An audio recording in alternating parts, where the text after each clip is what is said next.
Hey, I'm Vexing, and I have over 2.5 billion long form views under my belt, and I help my clients get over 100 million views a month. I'll be breaking down exactly how I got a client almost a million view video. It'll probably be a million views by the end of this year, and I thought it'd be a really kind of cool case study. It'll be quick, just shoot from the hip, explaining how I came up with the idea, how I came up with the thumbnail, and how my client just killed it with the execution. Shout out to Frankie, great client. I love working with this guy, and you'll see more million view videos from him in the future. So breaking this down, this is how I went undercover in a high stakes poker game, and we're breaking down, like I said, exactly what's going on. And to understand what this is, we can kind of like go up a level in terms of service level. So this is going to get really advanced a little bit. So there is a concept that I'll probably get stolen after I talk about it, which is called, like, I guess you could say, a quintessential form of an idea on YouTube, or a let's say content, matter, subject, etc.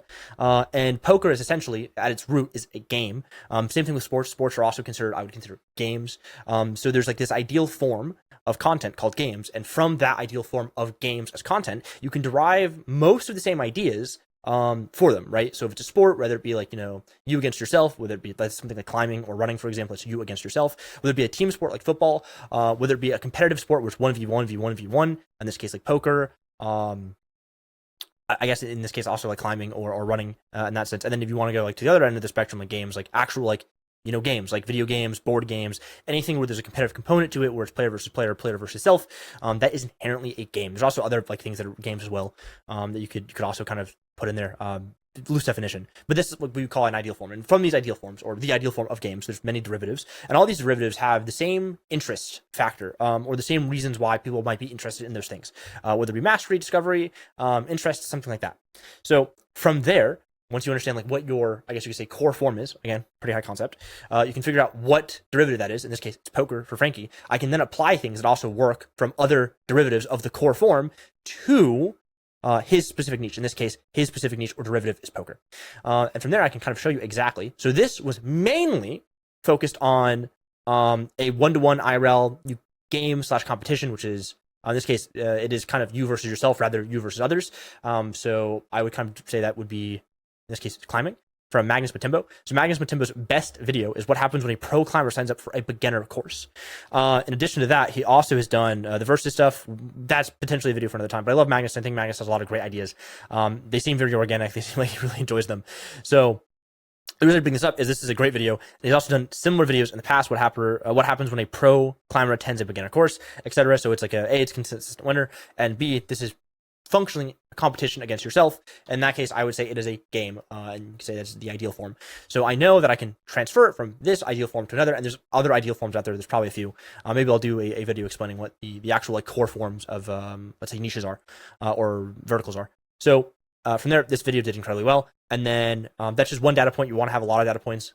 So pattern recognition would dictate, hey, this is potentially a good signal. So from there, I can go much harder on this signal and try to find if there is, let's say, a pattern emerging. And if there's a pattern emerging, then I can apply it. In this case, I actually know there's a pattern emerging, because if I go here, I normally come from the Rainbow Six Siege Niche. So this is by Coconut Bra 4 years ago. Granted, yes, this is COVID time, so all the views are inflated by probably close to 100%. But even if we deducted the views in half, this is still, I think, what, 6.5 million views.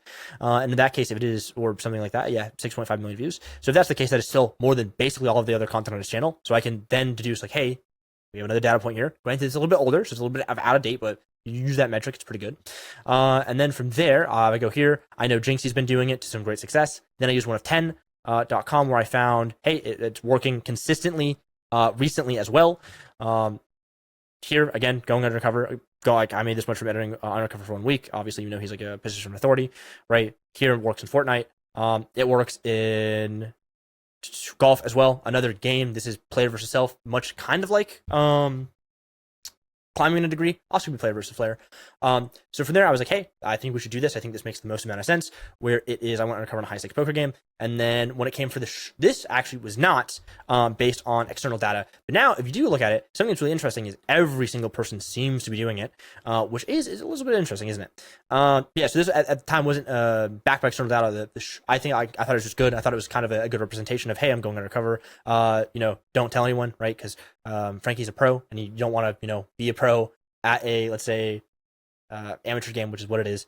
that's high stakes, and you kind of want to keep it secretive. So I was like, hey, let's do that, throw that up, keep you in the right 1/3, and then the left 2/3 of the thumbnail. Let's show the poker table and the amateurs in kind of like a room. And I thought this came out really well. I thought the text was really well done as well, which is like amateurs, red arrows. Granted, they're not the easiest to see, so I can understand there might be some like difficulty in understanding that. But yeah, this video has absolutely like just done incredibly well, and it was all because of pattern recognition and talking about like what you could say is the quintessential form of a niche or a let's say vertical. In this case, it is gaming, and if we use view size, view graph, we can see over time, yeah, did pretty well. Did 200,000 views for the first 90 days, which at the time was a massive outlier for his channel, and now it is just skyrocketing over to 900,000 views, and it's more than on track to hit 1 million by the end of this year. I think it'll likely happen sooner than later. So yeah, I thought there's kind of an interesting case study, how I came up with the idea. Also how I did a little bit of the thumbnail, using kind of psychology rather than, let's say, data backing. And we did it again because hey, that's what we do. If we have a working format, there's no reason to get rid of it. So he flew 8,169 miles to play the easiest poker game in the world. Again, pro versus amateurs, same thumbnail format. We actually used AI here for the thumbnail, which is pretty cool. Worked out pretty well. And if you remember, I flew 8,321 miles to snowboard on fake snow.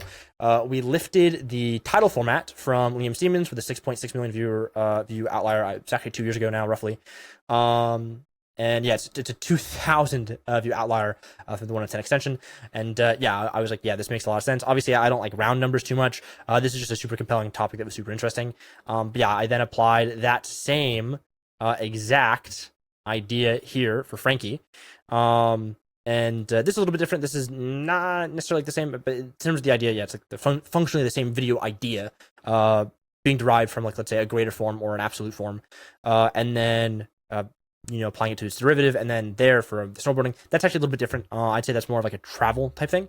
Travel action, it's probably more akin to old school Ryan Trahan than it is gaming in terms of that title format. But we knew that title format would work, so we did that, and then that is how we got to here. And if you missed it, you should probably follow the 1 of 10 Twitter and Richard on Twitter on talking about how he helped Frankie get a 2 million view video here, as this is a client that we both kind of work with. So hope that was helpful. Hope that was interesting in terms of, talking about, how I ideate and how I come up with a 1 million view video, and talking about YouTube, let's say primordial forms, if you will. It's more akin to Plato's kind of theory of absolute forms, where there's an absolute form of a chair, and all, variations of chairs are derivatives of that true form.